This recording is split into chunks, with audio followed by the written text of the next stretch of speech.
जय जय हे वीणा पाणी। ये सुमधुर सरस्वती वंदना प्रस्तुत की आर्य कन्या इंटर कॉलेज बादशाह नगर की छात्राओं ने। माँ वीणा पाणी की कृपा हम सब पर सदैव बनी रहे, ऐसी मनोकामना हम सब की है।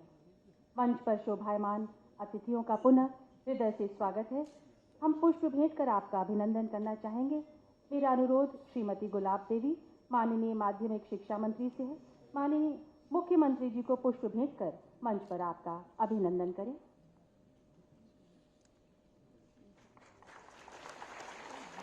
निवेदन करूंगी माननीय माध्यमिक शिक्षा मंत्री श्रीमती गुलाब देवी से आज के आयोजन के मुख्य अतिथि माननीय मुख्यमंत्री जी का स्वागत करें और आज के कार्यक्रम के बारे में परिचय भी प्रदान करें।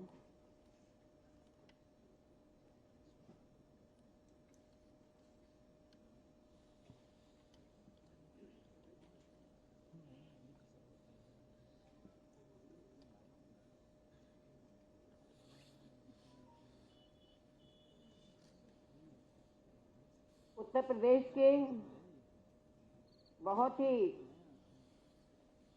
पूजनीय एवं जनप्रिय माननीय मुख्यमंत्री योगी आदित्यनाथ जी, जनपदों से जुड़े हुए जनप्रतिनिधिगण, मुख्य सचिव उत्तर प्रदेश शासन, प्रमुख सचिव माध्यमिक शिक्षा, प्रमुख सचिव मुख्यमंत्री, उपस्थित माध्यमिक शिक्षा के समस्त अधिकारीगण, पत्रकार बंधुओं और नव नियुक्त शिक्षकगण,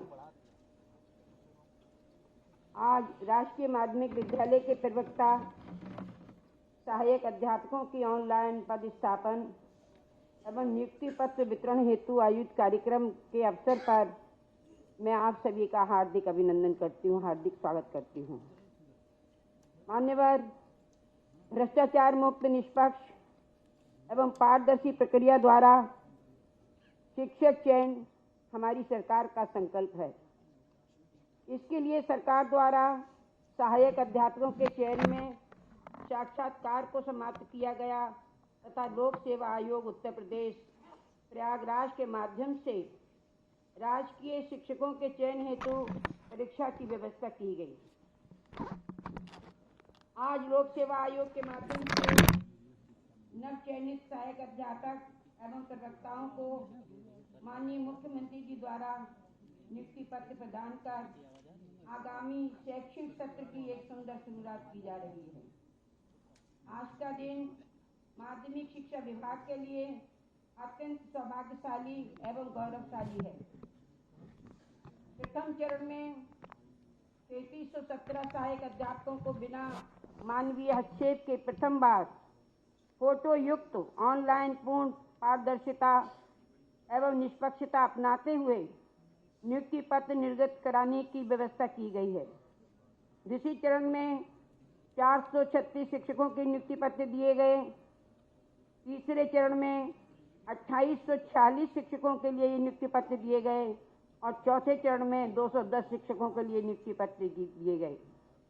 आज पुनः शिक्षक चयन एवं पदस्थापन में पवित्र संकल्प की पूर्ति करते हुए राजकीय हाई स्कूल एवं इंटर कॉलेजों में 123 सहायक अध्यापकों, 1272 प्रवक्ताओं का ऑनलाइन पदस्थापन करते हुए माननीय मुख्यमंत्री जी के कर कमलों के द्वारा ये कार्य किया जा रहा है।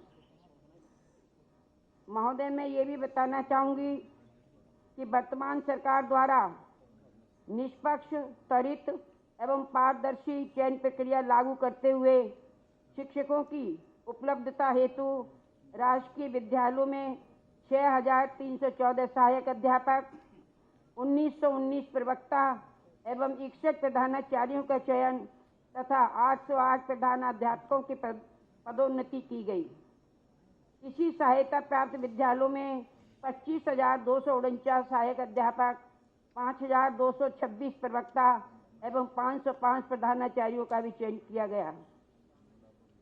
राज्य अध्यापक पुरस्कार की धनराशि पहली बार जन सामान्य की सुविधा की दृष्टिगत प्रथम बार हाई स्कूल इंटर की परीक्षार्थियों को स्क्रूटनी के आवेदन पत्र ऑनलाइन रीति से भरने एवं इंटरमीडिएट के परीक्षार्थियों को कंपार्टमेंट परीक्षा में सम्मिलित होने की सुविधा प्रदान की गई है।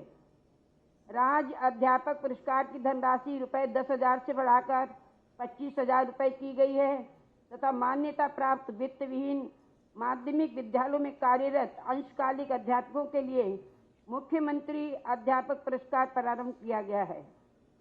राजकीय एवं सहायता प्राप्त माध्यमिक विद्यालयों में कार्यरत अतिथि विषय विशेषज्ञों के मानसिक मानदेय की धनराशि हाई स्कूल स्तर पर 8,000 से बढ़ाकर 12,000 तथा इंटर स्तर पर 10,000 से बढ़ाकर 15,000 की गई है।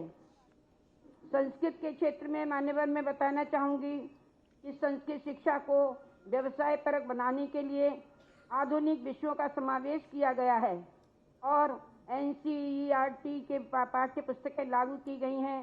रोजगार परक डिप्लोमा पाठ्यक्रम, पौरोहित्य, व्यावहारिक वास्तुशास्त्र, व्यावहारिक ज्योतिष व योग दर्शनम को लागू करने की हेतु कार्रवाई की गई है। संस्कृत शिक्षकों की कमी को देखते हुए चयनित शिक्षकों के आने तक मानदेय पर शिक्षक नियोजित किए गए हैं और सेवानिवृत्त अध्यापकों के पूल से भी रिक्त पदों पर मानदेय के आधार पर सत्र के अंत तक शिक्षण व्यवस्था कराई गई है।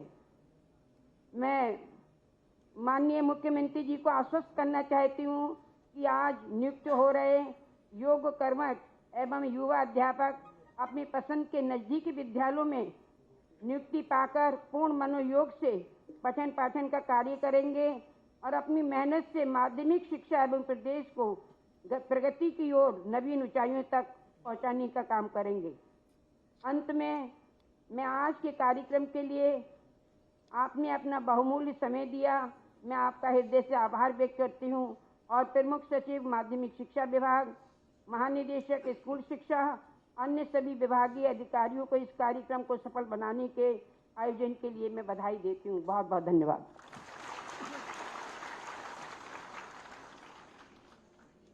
माननीय माध्यमिक शिक्षा मंत्री श्रीमती गुलाब देवी जी को हृदय से धन्यवाद देती हूँ।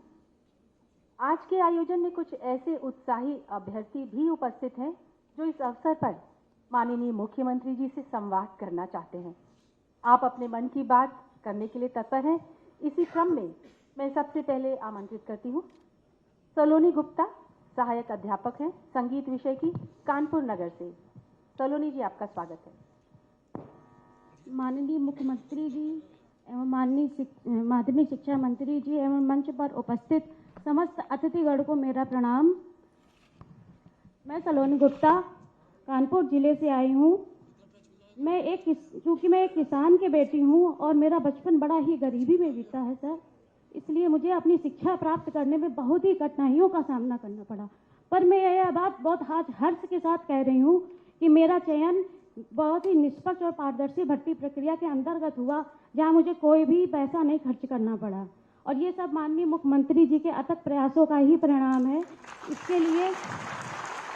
इसके लिए मैं माननीय मुख्यमंत्री जी का हृदय से आभार व्यक्त करती हूँ और ये भी कहना चाहती हूँ कि आज मैं अपने आप को बहुत भाग्यशाली महसूस कर रही हूँ, क्योंकि काफ़ी विलंब के बाद मुझे आज मुख्यमंत्री जी के प्रत्यक्ष दर्शन हो रहे हैं और आज उनका नियुक्ति पत्र के रूप में मुझे आशीर्वाद भी प्राप्त होगा। और मैं आज ये भी प्रण करती हूँ कि मेरी नियुक्ति जिस भी कॉलेज में होगी, मैं पूरी निष्ठा ईमानदारी के साथ अपना अध्यापन कार्य करूँगी।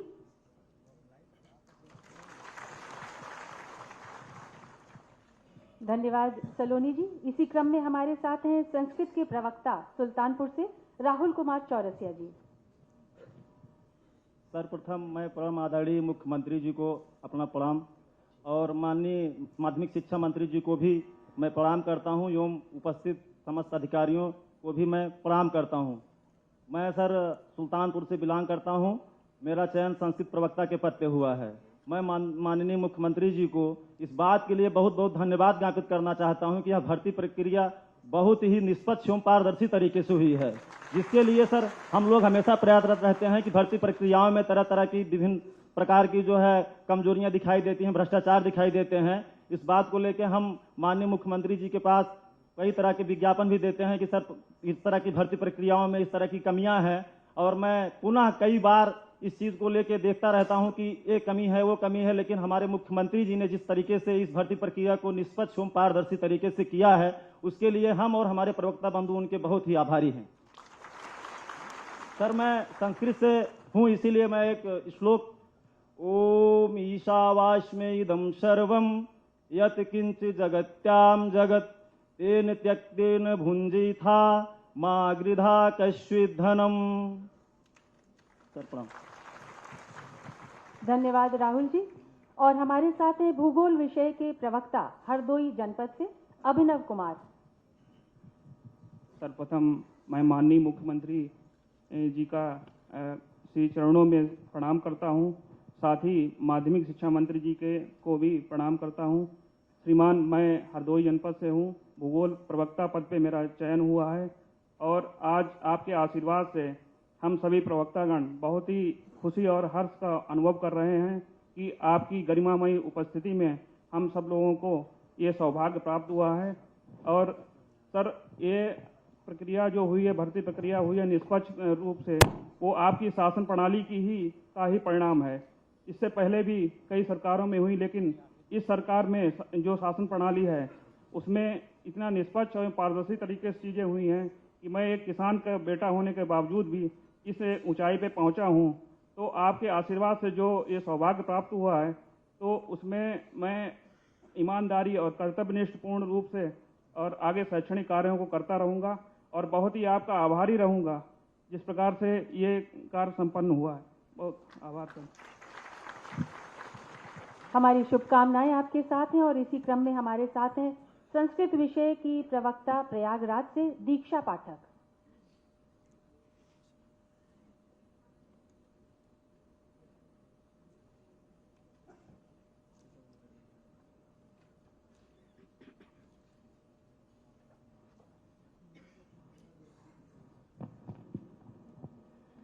माननीय मुख्यमंत्री जी को मेरा सादर प्रणाम और माननीय राज्य मंत्री जी को भी मेरा प्रणिपात। आज आपकी वजह से जो आशीर्वाद रूपी जो जिम्मेदारी मुझे मिल रही है उसकी मैं बहुत ही आभारी हूँ और मैं इस जिम्मेदारी को बहुत ही निष्ठा से निभाऊंगी। शिक्षक एक उज्जवल भविष्य व्यक्ति बोला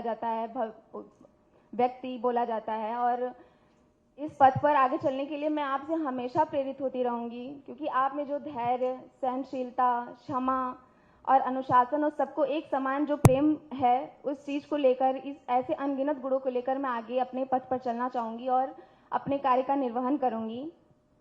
और मैं एक संस्कृत की प्रवक्ता बनने जा रही हूँ और विद्या का जीवन में केवल शिक्षक के नहीं बल्कि सबके जीवन में बहुत ही महत्व होता है और इससे संबंधित मैं एक श्लोक सुनाना चाहूंगी, अगर आपकी आज्ञा हो तो। विद्यानां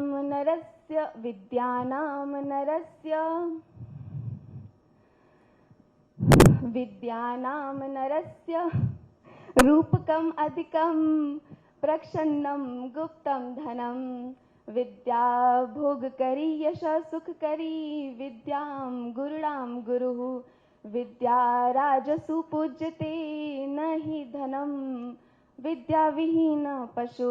धन्यवाद। धन्यवाद दीक्षा। और इसी क्रम में हमारे अंतिम अभ्यर्थी हैं प्रतापगढ़ के हिंदी प्रवक्ता सुनील कुमार यादव। प्रणाम यशस्वी मुख्यमंत्री, माननीय जी के श्री चरणों में मेरा वंदन और अभिनंदन, और साथ ही साथ स्वतंत्र प्रभार राज्य मंत्री माध्यमिक शिक्षा के चरणों में भी मेरा प्रणाम। मैं हिंदी शिक्षक पद पर, प्रवक्ता पद पर मेरा चयन हुआ है और हम प्रतापगढ़ की भूमि से चलकर आपके श्री चरणों का दर्शन कर पाए, ये मेरा परम सौभाग्य है। किसान के घर में जन्म लेने के बाद सपने देखना निसंदेह हर एक व्यक्ति का निजी मामला होता है, लेकिन वो सपने तब पूरे होते हैं जब आप जैसे कर्मठी व श्रेष्ठ व्यक्तित्व पूरे प्रदेश का संचालन कर रहे हों, तो निश्चित तौर पर गरीबों का भी और सभी व्यक्तियों के सपने पूरे होते हैं। ये आज यथार्थ रूप में दिखाई दे रहा है। मैं पुनः आपके चरणों में वंदन करूंगा, क्योंकि जिस प्रकार से निष्पक्ष, पारदर्शी व श्रेष्ठ ढंग से वैकेंसी, यही नहीं अन्य वैकेंसियां भी जिस प्रकार से हुई हैं, ये कहने के लिए काफी है कि सरकार अपनी श्रेष्ठता के उच्च सोपान को स्थापित कर रही है। मुझ जैसे तमाम भाई बहनों के लिए सपने ना केवल देखना बल्कि पूरा करने के लिए भी यह सरकार उनकी उम्मीदों और उनकी श्रेष्ठता को प्रदान करने के लिए बिल्कुल खड़ी हुई है, जिससे हम सभी यहाँ पर जितने प्रवक्ता और सहायक अध्यापक आए हैं, सभी बहुत ही बेहतर ढंग से गदगद भाव से आपका नमन और अभिनंदन करते हैं। बहुत बहुत धन्यवाद सर कि आपने हम सबको ये सब सौभाग्य प्रदान किया। धन्यवाद सुनील कुमार यादव जी। आप सभी को हमारी ढेर सारी शुभकामनाएं हैं और हर्ष का विषय है कि प्रदेश के विभिन्न जनपदों से उत्तर प्रदेश लोक सेवा आयोग द्वारा चयनित प्रवक्ता एवं सहायक अध्यापक आज यहाँ उपस्थित हैं, जिन्हें स्वयं माननीय मुख्यमंत्री जी अपने कर कमलों द्वारा नियुक्ति पत्र प्रदान करने की कृपा करेंगे। आपको मैं मंच पर आमंत्रित करना चाहूंगी। सबसे पहले वाणिज्य विषय के प्रवक्ता जनपद रायबरेली से अनुपम।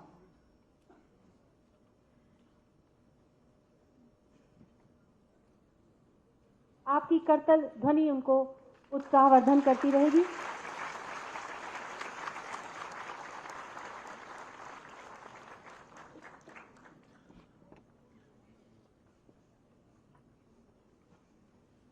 रसायन विज्ञान विषय के प्रवक्ता कृति चौरसिया लखनऊ से।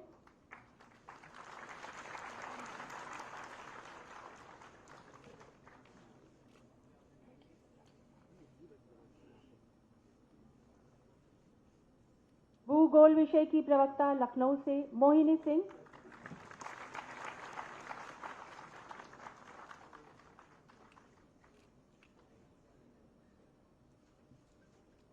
विजेंद्र सिंह प्रवक्ता हिंदी विषय सीतापुर से। आपकी तालियां बजती रहनी चाहिए।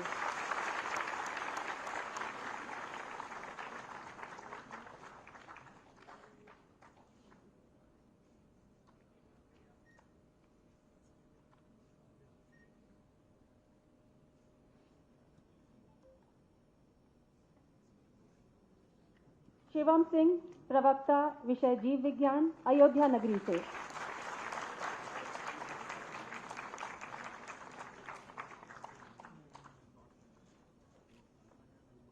प्रांजल ओझा विषय गणित बस्ती जनपद से। आप सभी को हमारी ढेर सारी शुभकामनाएं हैं।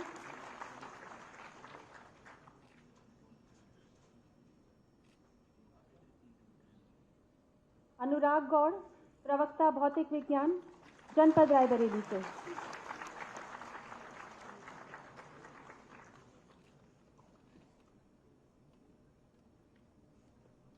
श्रद्धा सिंह प्रवक्ता जीव विज्ञान उन्नाव से।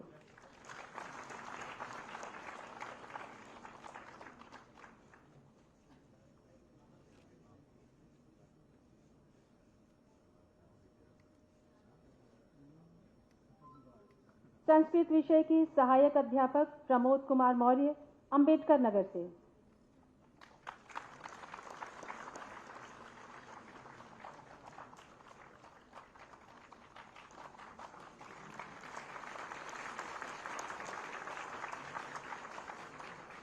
नीलम कुमारी गृह विज्ञान विषय जनपद प्रयागराज से सहायक अध्यापक।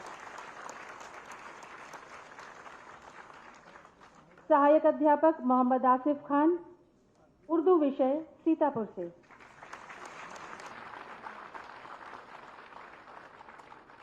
आप सभी को हमारी ढेर सारी शुभकामनाएं हैं और प्रदेश के मुखिया और हम सब के पथ प्रदर्शक के रूप में आज यहाँ शोभायमान है माननीय मुख्यमंत्री उत्तर प्रदेश श्रीमान योगी आदित्यनाथ जी। ये हमारा परम सौभाग्य है। कृपया अपने आशीर्वचन से हम सबको सिंचित करने का कष्ट करेंगे। करतल ध्वनि से आपका मंच पर अभिनंदन करें।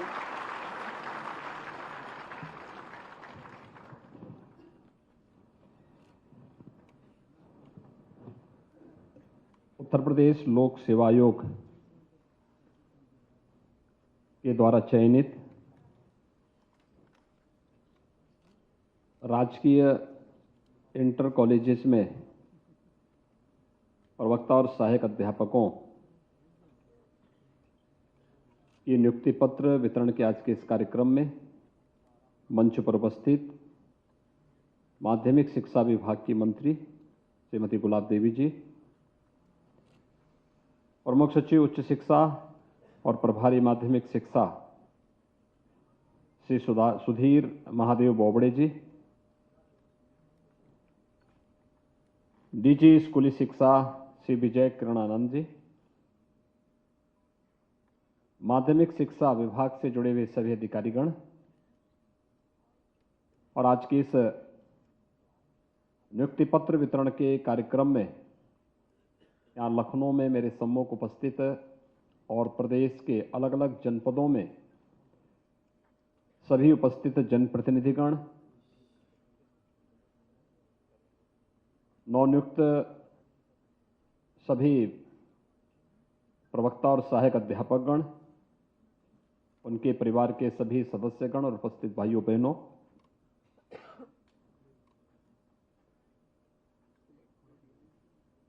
नियुक्ति की इस प्रक्रिया को पारदर्शी और निष्पक्ष तरीके से संपन्न होने के अवसर पर उत्तर प्रदेश लोक सेवा आयोग की टीम को हृदय से धन्यवाद देते हुए आप सभी नवनियुक्त 1395 प्रवक्ता और सहायक अध्यापकों को हृदय से बधाई देता हूं। मेरे लिए यह एक प्रसन्नता का क्षण भी है कि प्रदेश का हमारा ऊर्जावान और प्रतिभाशाली युवा अपने प्रदेश के अंदर अपनी योग्यता के अनुसार अपनी सेवाएं एक निष्पक्ष चयन प्रक्रिया के माध्यम से चयनित होकर के देने के लिए तत्पर दिखाई दे रहा है। विगत 5.5 वर्ष के दौरान हमारी सरकार ने प्रदेश के अंदर उन सभी जो बाधाएं थी, जो बैरियर्स थे, उन्हें हटा करके प्रक्रिया को उतनी ही निष्पक्ष और पारदर्शी बनाने का प्रयास किया है, जिसमें हर एक युवा के लिए, हर प्रतिभाशाली युवा के लिए अपने अनुरूप नौकरी और रोजगार ढूंढने में सफलता प्राप्त हो सके, और उसी चयन की प्रक्रिया का हिस्सा है, जिसमें चाहे वह उत्तर प्रदेश लोक सेवा आयोग की निष्पक्ष और पारदर्शी कार्य पद्धति हो, उत्तर प्रदेश अधीनस्थ सेवा चयन आयोग के द्वारा बरती गई विगत 5.5 पौने 6 वर्ष के अंदर निष्पक्ष और पारदर्शी भर्ती की प्रक्रिया हो, उच्चतर शिक्षा चयन आयोग या माध्यमिक शिक्षा चयन आयोग का हो या किसी भी अन्य भर्ती बोर्ड के द्वारा की गई भर्ती की कार्रवाई, आज कोई उत्तर प्रदेश के अंदर भर्ती की किसी भी कार्रवाई में भाई भतीजावाद, जातिवाद या भ्रष्टाचार की शिकायत नहीं कर सकता, और किसी भी सरकार का यह दायित्व बनता है कि वह ईमानदारी से इस प्रक्रिया को आगे बढ़ा करके चयन की प्रक्रिया में सुयोग्यतम पात्र अभ्यर्थियों को मौका मिल सके, उन्हें अपनी प्रतिभा और अपनी ऊर्जा का लाभ अपने राज्य के अंदर देने के लिए उस प्रकार का मंच दे सके। यह राज्य सरकार ने विगत 5.5 पौने 6 वर्ष के अंदर इस प्रक्रिया को आगे बढ़ाया है, और इसीलिए भर्ती की हर प्रक्रिया को हम लोगों ने प्रदेश के अंदर एक मिशन रोजगार के तहत अपने कार्यक्रम को आगे बढ़ाने का कार्य किया, और आज उसका परिणाम है कि जिस प्रदेश में वर्षों वर्षों तक नियुक्ति नहीं हो पाती थी, उस प्रदेश में हम लोगों ने विगत 5-5.5 वर्ष के अंदर 5 लाख से अधिक नौजवानों को प्रदेश में सरकारी नौकरी देने में सफलता प्राप्त की है। प्रदेश के अंदर बेहतरीन कानून व्यवस्था की स्थिति के माध्यम से सुरक्षा का दंगा मुक्त प्रदेश बनाने का जो एक वातावरण दिया, उसका परिणाम है कि व्यापक पैमाने पे यहां पे निवेश हुआ। 1,61,00,000 से अधिक नौजवानों को हमें निजी क्षेत्र में नौकरी और रोजगार देने में सफलता प्राप्त हुई। बहुत सारे नौजवान हमारे ऐसे थे जो स्वयं का स्टार्टअप स्थापित करना चाहते थे, लेकिन बैंकों से उनको जोड़ने की प्रक्रिया में कहीं ना कहीं कोई बाधा थी, या बहुत सारे ऐसी बातें थी जो बैरियर का काम करती थी। उन सभी बाधाओं को दूर करते हुए 60 लाख से अधिक नौजवानों को, उद्यमियों को हम लोगों ने प्रदेश के अंदर स्वतः रोजगार के साथ जोड़ने में भी सफलता प्राप्त की। आज लगभग 1400 जो प्रवक्ता और सहायक अध्यापकों की नियुक्ति की प्रक्रिया को आज नियुक्ति पत्र वितरण के माध्यम से और उनके पदस्थापन कार्यक्रम के माध्यम से आज इस कार्यक्रम को आगे बढ़ाया जा रहा है। यह इसी मिशन रोजगार का हिस्सा है जिसे राष्ट्रीय स्तर पर आदरणीय प्रधानमंत्री जी पूरी मजबूती के साथ आगे बढ़ा रहे हैं। आपने देखा होगा कि राष्ट्रीय स्तर पर आदरणीय प्रधानमंत्री जी के अनुकंपा से आज 10 लाख से अधिक अग्निवीरों का चयन हो रहा है। विभिन्न विभागों में, भारत सरकार के विभिन्न विभागों में भी 10 लाख से अधिक युवाओं को नौकरी और रोजगार के साथ जोड़ने की कार्रवाई को युद्ध स्तर पर आगे बढ़ाया जा रहा है। देश और प्रदेश के युवाओं के लिए आज अपने ही राज्य में और अपने ही देश में नौकरी और रोजगार की असीम संभावनाओं को आगे बढ़ाने के लिए ही हम सब आज मिशन रोजगार के इस कार्यक्रम के साथ आपके साथ यहां पर जुड़े हुए हैं। मैं इस अवसर पर इन सभी नवचयनित 1395 प्रवक्ता और सहायक अध्यापकों को हृदय से बधाई देता हूं। यह हम सबका सौभाग्य है कि आपका चयन ऐसे समय में हुआ है जब ये देश और पूरी दुनिया कोरोना महामारी से लगभग उभरने की ओर अग्रसर हुई है, लेकिन साथ साथ भारत के अंदर पहली बार एक ऐसी राष्ट्रीय शिक्षा नीति को हम लोगों ने स्वीकार किया है जो केवल पुस्तकीय ज्ञान तक किसी छात्र को सीमित नहीं रखेगी, बल्कि उसमें नवाचार के लिए, शोध और विकास की उन संभावनाओं को आगे बढ़ाने के लिए व्यापक अवसर उपलब्ध होंगे। और इस अवसर पर आपका चयन आपको भी कुछ नया करने के लिए प्रेरित करेगा। याद रखना, अगर हम समय की गति के अनुरूप नहीं चल पाए तो हम सब पिछड़ जाएंगे, आगे नहीं बढ़ पाएंगे। भारत को फिर से दुनिया के अंदर जो भारत की पहचान थी, उस पहचान को भारत के अंदर फिर से स्थापित करने की प्रक्रिया का यह हिस्सा है। हम उसके साथ भारत को फिर से जोड़ सकें, भारत को उसकी पुरातन पहचान दे सकें। केवल विश्व गुरु बोलने से हम विश्व गुरु नहीं हो जाते हैं।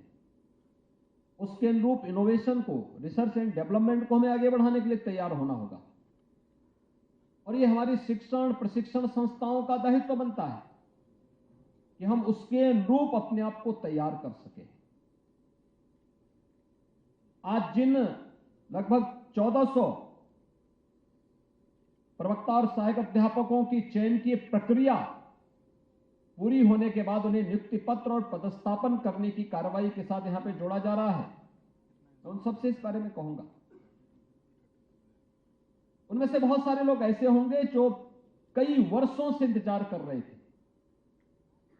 वे तमाम अन्य परीक्षाओं में इससे पहले भी यूपीएससी की रही हो या फिर अधीनस्थ सेवा चयन आयोग या माध्यमिक शिक्षा चयन आयोग, उच्च शिक्षा चयन आयोग या अन्य तमाम परीक्षाओं का पाठ रहे होंगे, प्रयास किए होंगे, बहुत बार उनकी योग्यता होने के बावजूद भी उनका चयन नहीं हुआ होगा, क्योंकि जिस प्रकार का भेदभाव पहले होता था, भर्ती की प्रक्रिया में जिस प्रकार का भ्रष्टाचार 2017 के पहले उत्तर प्रदेश के अंदर था,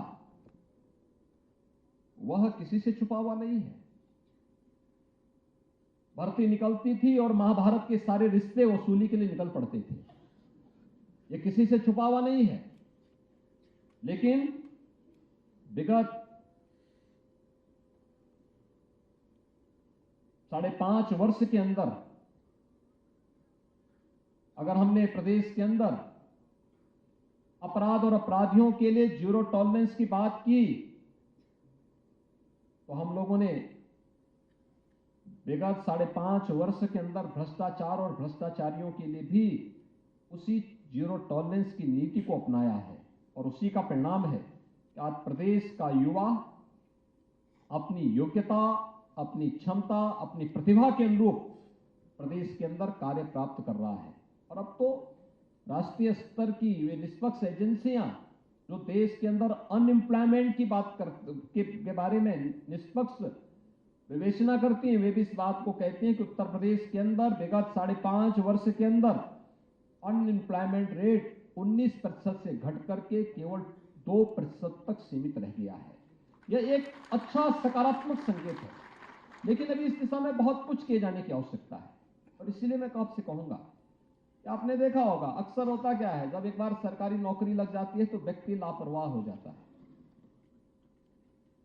उससे उभरने की आवश्यकता है, एक नेशनल कैरेक्टर बनाने की आवश्यकता है। जैसे आप अपने परिवार की देखभाल करते हैं, अपने परिवार के प्रति जवाबदेह बनते हैं, वैसे ही अपने स्कूल के प्रति, अपने कॉलेज के प्रति भी आपको जवाबदेह बनना होगा, अपनी क्लास के प्रति जवाबदेह बनना होगा, स्वयं के प्रति जवाबदेह बनना पड़ेगा, उन बच्चों के प्रति जवाबदेह बनना पड़ेगा जो अभिभावक बड़ी आशा भरी निगाहों से, विश्वास से अपने पालियों को आपके पास पढ़ने के लिए स्कूल में या कॉलेजेस में भेजते हैं।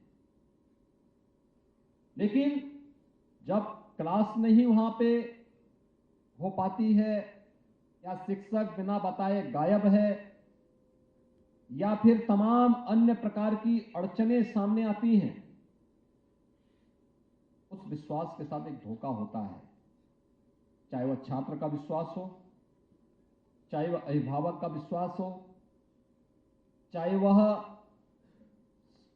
समाज का विश्वास हो या शासन का विश्वास हो, हमें उस विश्वास पर स्वयं को खरा उतरने के लिए तैयार करना होगा। और अगर हम उसके लिए अपने आप को तैयार कर सकेंगे तो सबसे पहली जिम्मेदारी हमारी ये बनती है। मुझे बहुत बार आश्चर्य होता है कि विद्यालय में शिक्षक भी हैं, छात्र भी हैं, लेकिन स्वच्छता के बारे में बार बार कार्यक्रम चलाए जाने के बावजूद भी वहां गंदगी देखने को मिलती है। हमारी जिम्मेदारी भी है उस विद्यालय के प्रति। हम अपने घर में गंदगी बर्दाश्त नहीं करते, स्वयं का कपड़ा पहनते हैं, साफ सुथरा पहनते हैं, तो जो विद्यालय हमें पहचान दे रहा है, हमारी आजीविका की व्यवस्था कर रहा है, क्या उसकी स्वच्छता हमारी जिम्मेदारी नहीं होनी चाहिए? हर एक की जिम्मेदारी होनी चाहिए। मैं जाता हूं, देखता हूं, बहुत बार विद्यालयों में बड़े बड़े पेड़ जमे होते हैं, भवन के ऊपर जमे रहते हैं, उस भवन को नुकसान पहुंचा सकते हैं पेड़, लेकिन दीवारों में चिपके हुए उन पेड़ों को हटाने की ओर कभी नजरें नहीं जाती हैं लोगों की।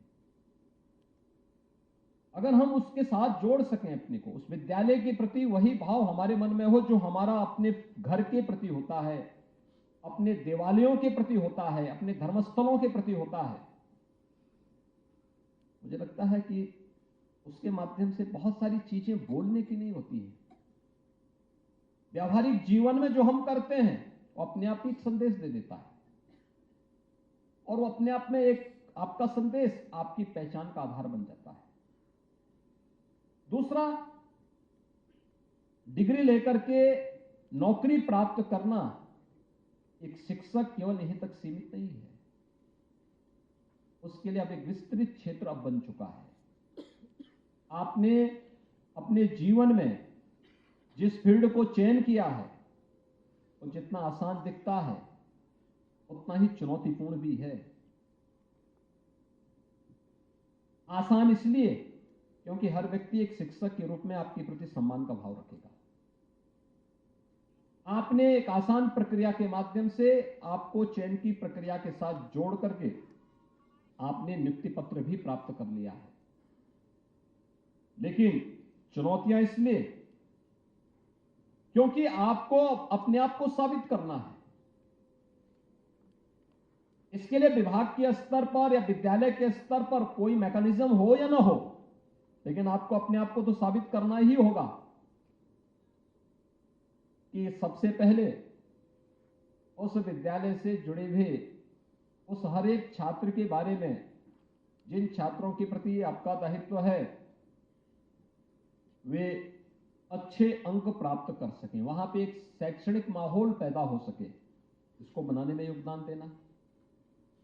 दूसरा, आप अपने स्तर पर ऐसा कैसे माहौल पैदा कर सकते हैं कि राष्ट्रीय शिक्षा नीति जो आदरणीय प्रधानमंत्री जी की मंशा के अनुरूप देश के अंदर न केवल शैक्षिक गुणवत्ता के लिए बल्कि हम नवाचार, शोध और विकास की एक नई प्रक्रिया के साथ उसे जोड़ सकें, उसके अनुरूप हम अपने आप को कैसे तैयार कर सकें, हमारा संस्थान कैसे तैयार हो सके, ये चीजें भी हमें उसके साथ जोड़नी पड़ेंगी। हमें हमेशा अपने आप को अपडेट रखना पड़ेगा। देश और दुनिया के अंदर क्या कुछ हो रहा है, समाज के अंदर क्या कुछ हो रहा है, ये सारी चीजों को अगर हम अपने साथ जोड़ करके अपने आप को अपडेट करेंगे, बहुत सारी समस्याओं का समाधान होता हुआ दिखाई देगा और आपकी एक अलग छवि बनेगी। सम्मान के प्रतीक के रूप में लोग आपको देखेंगे। आपके सामने जीवन में आगे बढ़ने के लिए ढेर सारे अवसर होते हैं। हमें केवल इसके पीछे नहीं भागना है कि हम लेक्चरर बन गए या सहायक अध्यापक हो गए तो सहायक अध्यापक बनने के बाद अब हम लोग इसके बाद फिर लोगों के पीछे जाकर के फिर प्रयास करें कि अब हम लोग मुख्यमंत्री पुरस्कार के लिए आगे अपने लिए एक लाइन लगाना शुरू कर दें या फिर हम लोग कोई अन्य पुरस्कार प्राप्त करने के लाइन लगा लें। आपकी कार्य पद्धति आपको सम्मानित भी करती है, आपको पुरस्कृत भी करती है, और अगर आपकी वह कार्य पद्धति और उस प्रकार की क्षमता नहीं है, योग्यता भी नहीं है, और तब आप कोई पुरस्कार प्राप्त करते हैं तो स्वयं हंसी का पात्र भी बनते हैं। हम हंसी का पात्र न बने। हमारी योग्यता और हमारी क्षमता हमें हर प्रकार का सम्मान दिलाएगी, और उस सम्मान के लिए अपने आप को तैयार करना, अपने को उन चुनौतियों से जूझने के लिए तैयार करना जो केवल हमारी नहीं, समाज और राष्ट्र की जो चुनौती है वे हम सब की चुनौती होनी चाहिए। और इसलिए सरकार ने विगत 5.5-6 वर्ष के अंदर बहुत सारे कदम उठाए हैं। राष्ट्रीय शिक्षा नीति, आदरणीय प्रधानमंत्री जी ने देश को एक शिक्षा जगत के माध्यम से भारत को दुनिया की एक सबसे बड़ी ताकत बनाने की दिशा में उठाया गया एक बहुत बड़ा क्रांतिकारी निर्णय है। हर एक शिक्षक को इसके प्रति अपने आप को जोड़ना होगा और उसमें बताए गए कर्तव्यों के अनुरूप अपने आप को ढालना होगा। मेरा मानना है भारत दुनिया के अंदर शिक्षा का एक बहुत सबसे बड़े केंद्र के रूप में फिर से उभरने की संभावना रखता है। उन संभावनाओं के लिए हमारे शिक्षकों को अपने आप को तैयार करना होगा। दूसरा, हमारी स्थानीय आवश्यकताओं के लिए भी हमारी शिक्षण संस्थाओं को तैयार होना होगा। मैं देखता हूं कि एक प्रकार का निरपेक्ष सा भाव है समाज से, यानी जिसके लिए हमारी स्थापना हुई है उससे हमारा कोई संवाद ही नहीं है, इंडस्ट्री से हमारा कोई संवाद ही नहीं है। और ये कारण है कि जब हमारे यहां से कोई छात्र निकलता है तो सर्टिफिकेट प्राप्त करता हो, डिप्लोमा या डिग्री प्राप्त करने के बाद वो एक ऐसे चौराहे पे खड़ा होता है जहां उसके सामने कुछ पता ही नहीं होता मुझे क्या करना है। असमंजस की स्थिति होती है। इस असमंजस को दूर करने का दायित्व आप सबका है। पहले से उसकी लाइन तैयार करना। राष्ट्रीय शिक्षा नीति इसके लिए आपको तैयार करने के लिए एक नया मंच देता है, हम उसके साथ जुड़े। तीसरा, हम इंडस्ट्री के साथ अपने संस्था को कैसे जोड़ सकते हैं, इसके लिए भी हमें अपने आप को तैयार करना होगा। हमारा कॉलेज किस रूप में अपना योगदान दे सकता है, या कुछ नया हम भी कैसे सीख सकते हैं। हम कोई बड़ा प्रोजेक्ट बनाते हैं, बड़े प्रोजेक्ट के लिए हमें सोशल इंपैक्ट स्टडी करनी होती है।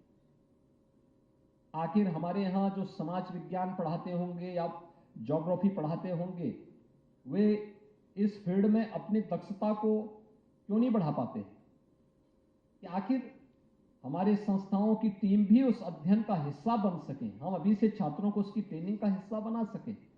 आप इस प्रकार का प्रोजेक्ट लेंगे, शासन के किसी इस प्रकार के प्रोजेक्ट को अपने हाथों में लेंगे, तो आपकी संस्था का भी कुछ उसमें इनकम बढ़ेगी। और आप संस्था से केवल लेते रहेंगे, संस्था के प्रति कोई कंट्रीब्यूशन नहीं कर पाएंगे, तो फिर तो एक औपचारिकता होगी। इस औपचारिकता से उभरने की आवश्यकता है, उससे आगे बढ़ने की आवश्यकता है। विगत आपने देखा होगा कि पिछले 5.5 पौने 6 वर्ष के अंदर हम लोगों ने प्रदेश के अंदर बेसिक शिक्षा परिषद में ही 1,26,000 से अधिक शिक्षकों की निष्पक्ष भर्ती की। माध्यमिक शिक्षा में शासकीय और अशासकीय सहायता प्राप्त जो हमारे कॉलेजेज हैं, विद्यालय हैं, इन सभी में 40,000 से अधिक नियुक्तियां हुई हैं। उच्च शिक्षा की नियुक्तियां अलग हैं, पुलिस की भर्तियां अलग हैं, और भर्ती की प्रक्रिया में जिस प्रकार की पारदर्शिता बरती गई है, ये आपको भी इस बात के लिए प्रेरित करता है कि इसी प्रकार की ईमानदारी, इसी प्रकार की निष्पक्षता, इसी प्रकार की पारदर्शी व्यवस्था आपको भी अपने जीवन में अपनी कार्य पद्धति का हिस्सा बनाना पड़ेगा। उसका हिस्सा बनना भी पड़ेगा और अपनी कार्य पद्धति को उसी के अनुरूप भी ढालना पड़ेगा। तब हम उत्तर प्रदेश जैसे राज्य को देश के ग्रोथ इंजन के रूप में स्थापित कर पाएंगे। और ये हमारा सौभाग्य होना चाहिए, उत्तर प्रदेश जैसे राज्य में वे असीम संभावनाएं हैं जो उत्तर प्रदेश को देश की सबसे बड़ी अर्थव्यवस्था के रूप में स्थापित कर सकता है। ये केवल एक सेक्टर नहीं होगा, अच्छी शिक्षा होगी, सबसे अच्छे युवा हमारे पास हैं, सबसे ज्यादा युवा देश के अंदर हमारे पास हैं। उस युवा को उसके अनुरूप तैयार तो करने की जिम्मेदारी हमारी ही होनी चाहिए। उसकी स्किल डेवलपमेंट के लिए उस प्रकार के कार्यक्रम होने चाहिए। हमारी शिक्षण प्रशिक्षण संस्थाओं को उसके अनुरूप अपने आप को तैयार करना होगा, उसके अनुरूप बनाना होगा। और इसलिए इतनी बड़ी प्रक्रिया में हम लोगों ने, इतने बड़े पैमाने पर हम लोगों ने नियुक्ति की प्रक्रिया को आगे बढ़ाया।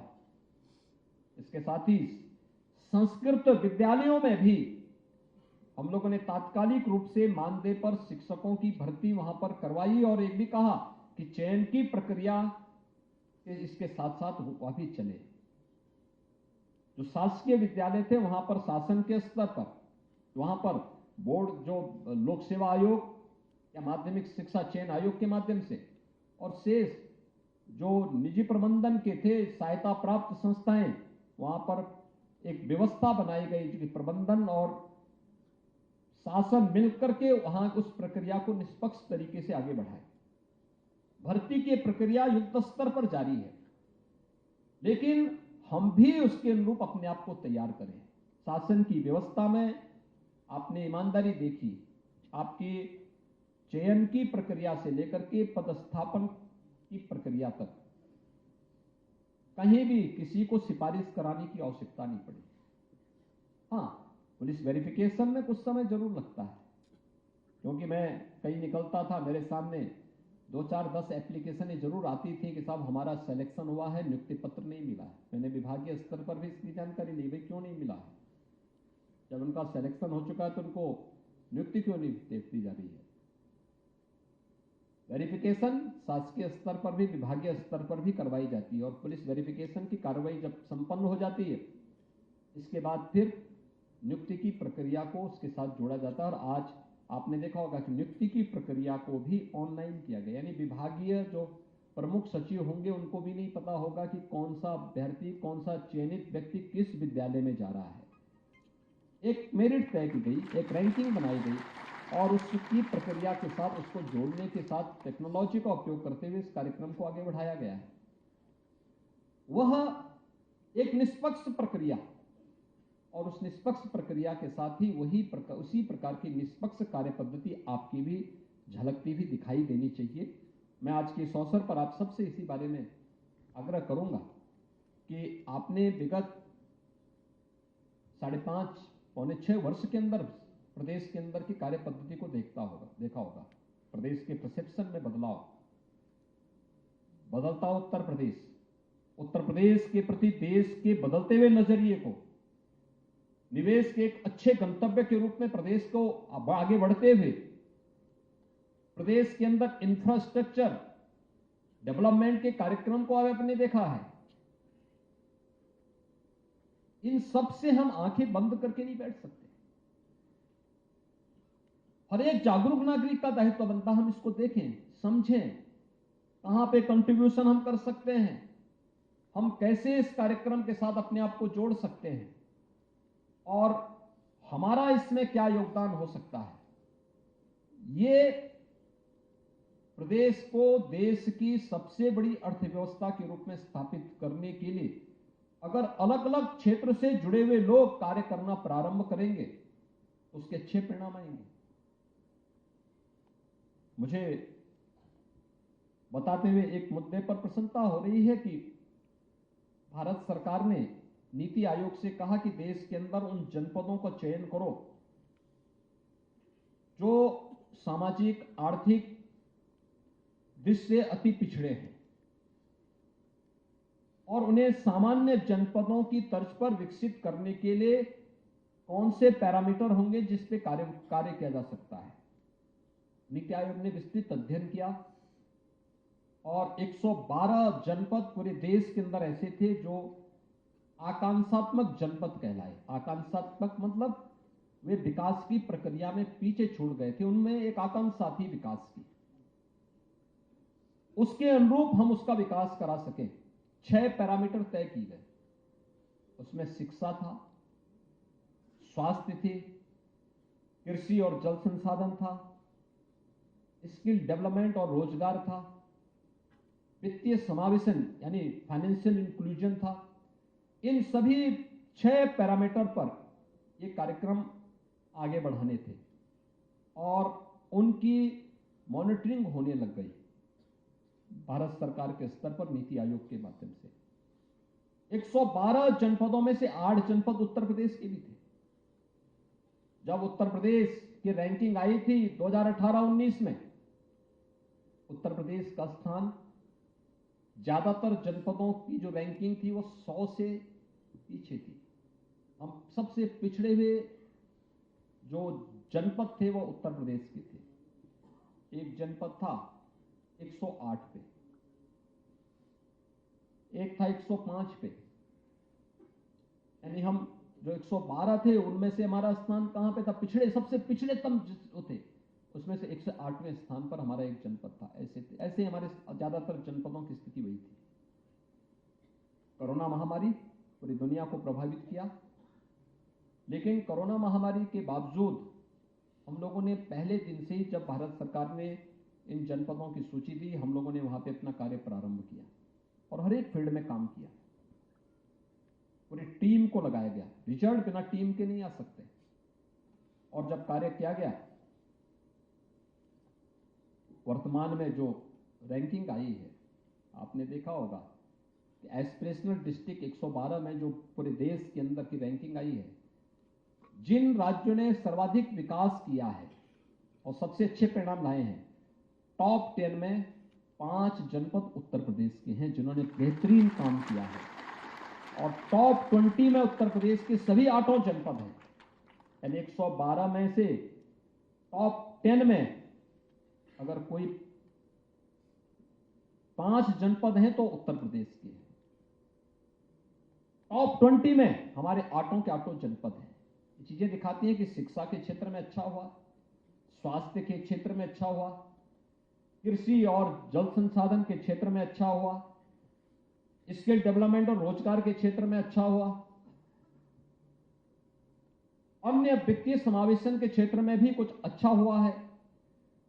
इसको और अच्छा बनाने की दिशा में क्या प्रयास हो सकते हैं, और अगर अलग अलग फील्ड से जुड़े हुए लोग इस दिशा में कार्य करना प्रारंभ कर देंगे, औद्योगिक निवेश के बेहतरीन वातावरण हुआ है, ये सभी चीजें यूपी के अंदर प्रारंभ हुई हैं। तो मुझे लगता है कि उत्तर प्रदेश के अंदर जो संभावनाएं हैं, उन संभावनाओं के माध्यम से हम ढेर सारे नौजवानों के लिए नौकरी और रोजगार की संभावनाओं को भी आगे बढ़ा सकते हैं। मुझे पूरा विश्वास है आप सभी नवचयनित 1395 प्रवक्ता और सहायक अध्यापकगण पूरी तत्परता के साथ, पूरी ईमानदारी और प्रतिबद्धता के साथ अपनी जिम्मेदारियों का निर्वहन करते हुए अपनी शिक्षण संस्था को वहां की टीम के साथ मिलकर के एक आदर्श संस्था के रूप में स्थापित करने में अपना योगदान देंगे। और याद करना कि अभी से नियुक्ति की प्रक्रिया के बाद ट्रांसफर पोस्टिंग के चक्कर में मत पड़ना। अभी से आते हैं लोग, पहले नौकरी नहीं मिलती, नौकरी मिलती है तो उस समय तो हर व्यक्ति कहता था हम करेंगे, लेकिन बाद में 6 महीने 1 साल के बाद ही तमाम प्रकार के बहाने बनने लगते हैं। आखिर किसी को तो करना होगा प्रदेश के अंदर कार्य, और जो हमारे अभी भी पिछड़े जनपद हैं, कौन उनमें जाएगा? अगर वे पीछे ही रह जाएंगे, पिछड़े ही रह जाएंगे, तो फिर कैसे उत्तर प्रदेश देश की एक बड़ी अर्थव्यवस्था के रूप में स्थापित होगा? तो पूरे उत्तर प्रदेश के प्रत्येक नागरिक का दायित्व बनता है कि हम इस टीम का पार्ट बनकर के अपनी जिम्मेदारियों का निर्वहन करें। हमारा प्रदेश आगे बढ़ेगा, देश के अंदर पूरे प्रदेश का नाम होगा, हर प्रदेशवासी का नाम होगा, हर प्रदेशवासी को उसके प्रति सम्मान का भाव लोगों के मन में जागृत होगा। नहीं तो 5 साल पहले क्या स्थिति थी, कोई जाता था यूपी से बाहर तो यूपी के नाम से ही लोग वो करते थे कि अच्छा उत्तर प्रदेश से, ये कह करके ही बहुत सारे जनपद तो ऐसे थे जहां के नौजवानों को कहीं कमरे, किराए पे कमरे नहीं मिलते थे, होटल में नहीं मिल पाता था, धर्मशालाओं में कोई रहने नहीं देता था। क्या स्थितियां थी? बहुत सारे युवाओं को फुटपाथ पर रहने के लिए मजबूर होना पड़ता था। आज वह स्थिति नहीं है। आज कहीं जाएंगे, पूरे देश के अंदर, पूरी दुनिया के अंदर उत्तर प्रदेश के वासी को भी सम्मान मिलेगा, सम्मान मिलेगा। उत्तर प्रदेश का परसेप्शन बदला है। इस परसेप्शन को और बेहतरीन करने की दिशा में जब सामूहिक प्रयास होंगे तो उस सामूहिक प्रयास के परिणाम भी हम सबके सामने आएंगे। प्रयास के लिए कठिनाई होती है, चुनौतियां आती हैं, तमाम प्रकार के आरोप प्रत्यारोप भी लगते हैं, लेकिन उन सब के बीच से रास्ता निकालना ही पड़ेगा। मुझे पूरा विश्वास है कि आप सभी मिलकर के इस अभियान का हिस्सा बनेंगे, जो उत्तर प्रदेश को एक नई पहचान दिलाने में सफल होंगे। आज मुझे प्रसन्नता है कि आप सभी 1395 जो नवनियुक्त शिक्षक हैं, यह मिशन रोजगार का हिस्सा बनकर के उत्तर प्रदेश के उस हर नौजवान को जिसको हमें नौकरी और रोजगार के साथ जोड़ने की ईमानदारी के साथ एक प्रतिबद्धता सरकार ने दोहराई थी, आप सब उसका हिस्सा बने हैं। मैं इस अवसर पर आपको, आपके सभी परिवार के सदस्यों को, आपके सभी मित्रों को हृदय से बधाई देता हूं, अपनी शुभकामनाएं देता हूं और विश्वास व्यक्त करता हूं कि आप अपना श्रेष्ठतम दायित्व का निर्वहन अपने जीवन काल में उत्तर प्रदेश के लिए और देश के लिए करेंगे। आप सबके प्रति मेरी शुभकामनाएं। धन्यवाद। जय हिंद।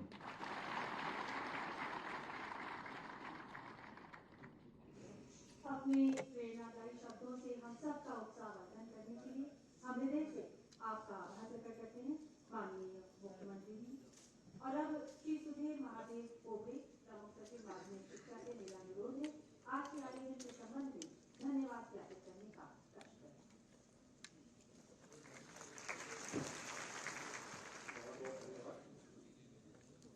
मिशन रोजगार के अंतर्गत उत्तर प्रदेश लोक सेवा आयोग द्वारा चयनित निष्पक्ष एवं पारदर्शी भर्ती प्रक्रिया के माध्यम से चयनित प्रवक्ताओं भाई क्या कर रहे हो यार, इतनी जल्दी किस बात की है, मेरी समझ में नहीं। हाँ, पीछे क्लोज में में कैमरा है यार, आना जल्दी, जाना जल्दी।